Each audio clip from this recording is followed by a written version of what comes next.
সকলকে নমস্কার, আরও একবার স্বাগত আমার বাংলা মাতৃভাষা চ্যানেলে। আজ আমরা ব্যঞ্জন বর্ণের সর্বশেষ লাইন অর্থাৎ অন্তস্থ, খন্দেক্ত, অনিস্বর, বিসর্গ, চন্দ্রবিন্দু আমরা এই 5টি বর্ণ লিখব। কি করে আমরা সহজে আমাদের সন্তানদের দাগের মাধ্যমে সুন্দর করে লিখতে শেখাবো, সেই রকমই আজকের ভিডিও। সবার প্রথমে আমরা লিখব অন্তস্থ। অন্তস্থ লেখার সময় আমরা সবার প্রথমে দাগটি ব্যবহার করব এই দাগটি। প্রথম দাগ এই, দ্বিতীয় দাগ এই। মনে রাখতে হবে যাতে আমরা এই দাগটাকে পার করে এদিকে চলে না আসি। আবার প্রথম দাগ, দ্বিতীয় দাগ, তৃতীয় দাগ, আবার প্রথম দাগ, দ্বিতীয় দাগ, তৃতীয় দাগ, নিচে চলে আসলাম, সোজা উপরে চলে যাব।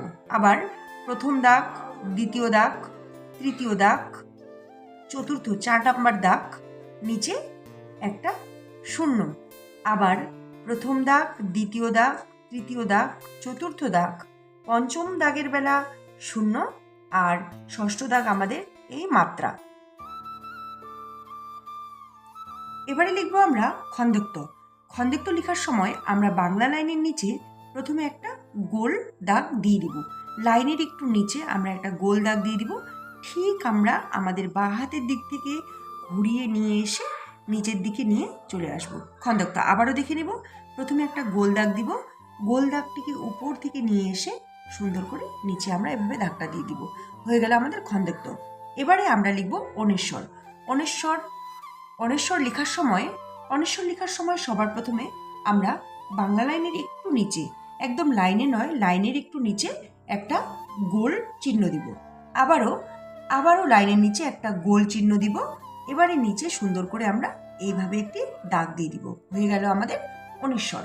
এবারে বিসর্গ একেবারেই সোজা। বাংলা লাইনের খানিকটা নিচে একটা ছোট্ট গোল দিব। প্রথম ছোট্ট গোল দিলাম, তার নিচে আরেকটা গোল দিয়ে দিলাম। হয়ে গেল আমাদের বিসর্গ।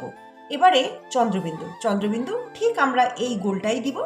প্রথম দাগ, এই প্রথম গোল, তারপরে নিচে একটা চাঁদ মামার মতো দিয়ে দিব। হয়ে গেল আমাদের চন্দ্রবিন্দু চাঁদ। তাহলে আজকে আমরা অন্তস্থ, খন্দেক্ত, অনিশ্বর, বিসর্গ, চন্দ্রবিন্দু চাঁদ কিভাবে লিখতে হয় সেটা দেখে নিলাম। আর শিশুদেরকে লেখানোর সময় অবশ্যই আমরা বারে বারে বলবো কোন বর্ণের উপরে মাত্রা আছে, কোন বর্ণের উপরে মাত্রা নেই।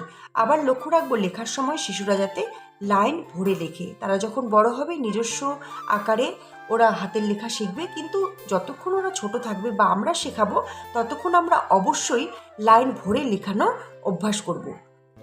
আর পড়ানোর সময় অবশ্যই বারে বারে মুখে বলানোর অভ্যাস করাবো। চেষ্টা করব বারে বারে শোনানোর, বারে বারে বলানোর, আর বারে বারে চেনানোর।